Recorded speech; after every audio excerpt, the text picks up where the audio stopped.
মাত্র ওয়াকআউট করেছি, প্রতিবাদ করেছি। আমরা করে ঠান্ডা হয়ে বসে থাক নাই যে আমাদের কাজ শেষ। নো, আমরা বলেছি ইয়েস, আমরা চাই সংসদের ভিতরেই সবকিছু ফয়সালা হোক। যদি না হয় তাইলে একই সাথে দুই জায়গায় আমরা আন্দোলন চালিয়ে যাব, সংসদের ভিতরে এবং রাজপথে। হ্যাঁ, রাজপথে আন্দোলন করতে গিয়ে আমার দেশের সম্পদ মেসের কাটি আর পেট্রোল দিয়ে আমরা জ্বালিয়ে পুড়িয়ে ছাই করব না। অন্যের সম্পদে হাত দেওয়ার, ধ্বংস করার কোনো অধিকার আমাদের নেই।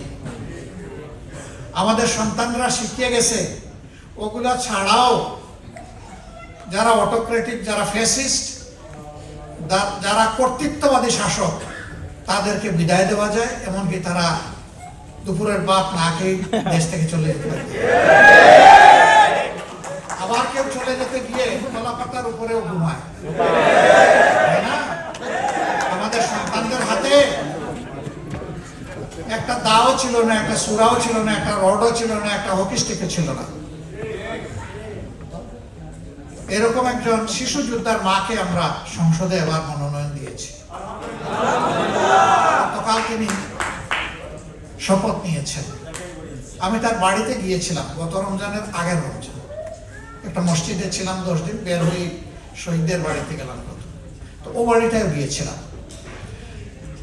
তাদের পরিবারের 2টা মাত্র সন্তান, এ ছিল বড়। তারও বয়স মাত্র 7 বছর।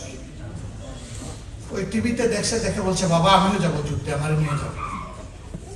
কয় তুমি ছোট? কয় কিসের আমি ছোট? আমি দৌড়াইতে পারি না? আমি তোমার চাইতে ভালো দৌড়াইতে পারবো, আমার নিয়ে যাও, যেতে হবে।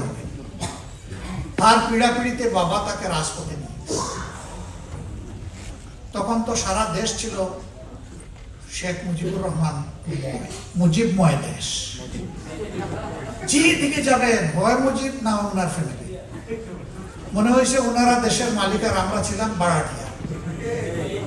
এরকম একটা পরিবেশ তৈরি করা হয়েছিল দেশে।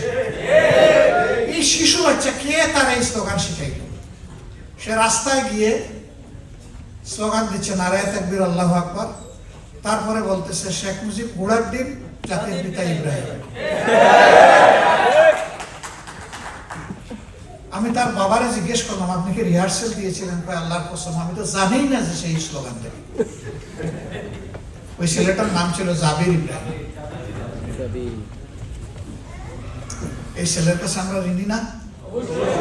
জাতির ঋণী না?